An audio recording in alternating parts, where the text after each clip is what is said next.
So CRM administration, I want to break down into two major categories. And so one is the features of that CRM, and the other is what are your basic behaviors around that CRM. So first off is features. So you want to make sure that your CRM or the one that you choose to purchase is going to have a very strong mobile app, or it's got a good, strong, dynamic website where you can do some very basic things on the fly. I want you to be able to make phone calls on the fly and look people up on the fly. So you're not having to sit in front of a desktop or a laptop. And I want to make sure that those features are very easy for you and friendly for you to use. You don't have to go hunt and pack, where is this, where is that. It has to have a really good user experience where you can do a lot on your mobile device. Number two, I want to make sure that, or you should make sure that it's got a good, strong Chrome extension or that it's Apple friendly. And so the reason we want to do this is for a couple of different things. One, let's just say I'm an Android user and I'm a Chrome user and I'm not an Apple person. So I'd be in the minority. Most people out there are using Apple products. I want to make sure that the extension or the feature that's going to be in my browser in Safari or in Chrome is going to be able to pick up and record the activities that I'm doing on a regular basis. Are they updating my CRM as I go along? This is really important because this way you don't have to go and document, okay, I called so-and-so at such and such time, and here's what I said. Now, what I do want in your CRM is I want you to be able to, even though it's documented automatically that you did something, the odds are good that it didn't record the phone call or it didn't record what you did unless you sent an email. And if your email is syncing up with your CRM, that's also preferred. Because what this is going to do is when you pull up a contact or a lead, you can see the history of your communication with that person. When did you call them? When did you text them last? Or when did you send them an email? Or when you did call them, can you expand that field to see, gosh, I need to drop a couple of notes in here. And I also need to add an activity to this person to say, God, we spoke about the fact they wanted to see property, but they didn't want to do it until the second quarter of next year. And so I do need to put an action item in my calendar, and it needs to attach back to this record. Now, most all CRMs are going to do this, but there are some ones out there that are incredibly streamlined, and they're trying to hook you on the fact that they're really simple to use. Here's the problem. A lot of times when things are very simple to use, they don't have enough capacity for you to get to where you need to go easily. So don't focus so much on simple. Focus on, can I interact with this? Can I interact with this thing on a regular basis? Every CRM that you're going to be looking at is going to have all kinds of fields that are already pre-programmed in it. And here's the challenge. The challenge is the people who are designing CRMs are typically tech people, technology people, and they're designing a software package. Some of those people might have had some kind of real estate background, but more importantly, maybe they sat down with some top producers and they got requirements from those top producers. And the requirements said, somebody on that team said, gosh, I need to have a field for the birthday. And I need to have a field for the dog's name. Oh, we should probably have a field for the dog's birth date also. Yeah, we should probably do that. And what if they have 6 kids and 6 birthdays plus the spouse? We need 15 birthday fields.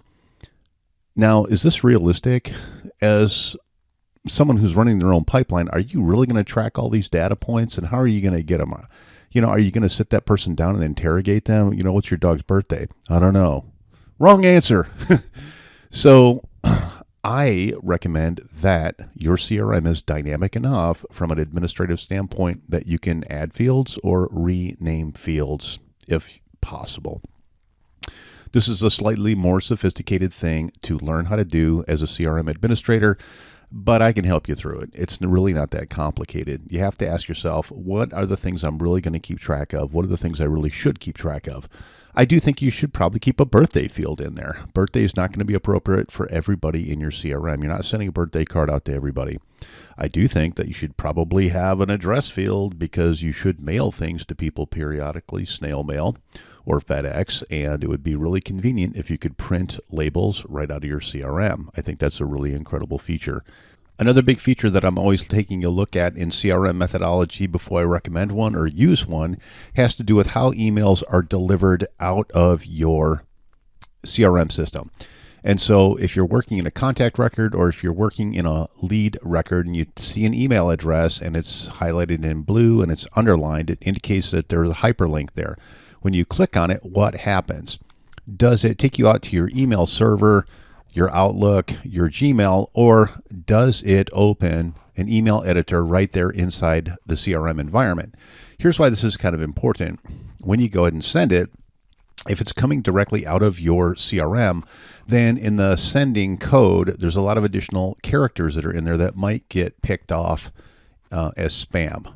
So here's the problem. If you're sending stuff out of a CRM that is using a send proxy email service through the CRM system itself, the recipient might not get your email. It might go to spam. Now, how do you work around this? It's difficult, but the truth is that if you're sending out marketing type materials, it's just going to go to spam and it's not going to hit the target. If you're already in an established relationship with this recipient, then they're probably going to get your email, because if it goes to spam one time and then they say, no, this is not spam, then all of a sudden, the recipient's system now identifies that you're friendly. But oh my gosh, that's just a lot of heavy lifting. Why not avoid it altogether? You want to have a CRM that's basically using your current email methodology, either through Outlook or Gmail, and it's going directly out of Gmail. All of the emails on the planet are going through very few servers, and those servers have to be able to communicate well with how you are introducing stuff into a broader market. If you're going to send out mass email or bulk email, you don't want to be doing that through your CRM, quite honestly. You want to go through MailChimp, or you want to go through some other email service provider that is out there negotiating and dealing with these complexities in the back office, and you don't even see it. Lastly, let's touch on probably the most important thing that we could learn, and that is, what is your behavior around this CRM as an administrator? So as an administrator, you need to have the disciplined approach to understand what the capacity of your CRM is, but more importantly, you need to use it. You can buy a Stradivarius and you can keep it in a safe because it's too expensive and you don't want to break it. But that's really not the point of the instrument. It's never going to make music unless you do something with it. CRM is exactly the same thing. You have to get into a program where you're very comfortable every morning opening up your CRM and ask yourself a simple question. What do I need to do, and what do I need to get done by the end of today? What do I need to get done by the end of the week? And when I take a look at the people that are in my CRM, the most important question you can answer for yourself is, who are the next 5 people or 10 people that are going to transact? Where are my next 10 paychecks coming from as I take a look at my database? I'm not talking about the people that you already have under contract. What I'm talking about is your forward-looking revenue schedule. So this is why I start everyone out on a basic spreadsheet, because we talked about a really important date that you want to track, and that is estimated transaction date, and it's got to be tied to a core reason. So if you select a CRM that you can adjust the fields and change labels or add fields, I absolutely recommend that you add those 2 fields. What is the estimated future transaction date for this person? And it's tied to a core motivation. This way you should be able to sort your data in your CRM, or even pull a report possibly, but basically you can sort it or filter it for that date, at which point you're going to be able to take a look at 10 or 15 or 20 entries you have with dates and decide, okay, these 5 people, these 10 people, they're golden. I need to stay on them. I need to interact with them at least once a week, or maybe even every couple of days, until I can get them to the point at which we're showing property or we're signing a listing contract. I know a lot of coaches, and all of them say something very intelligent. They say your income is going to be based off what you know, and that is, the more things you know, the greater your income is going to be. And so I would only add a very small caveat to that, and that is, it's not just what you know, it's what you do with what you know. Your behavior is ultimately going to be your income. Your behavior is your income, but your behavior is going to be driven off what you know, and then also your past experiences. take the time necessary to find the right CRM for you.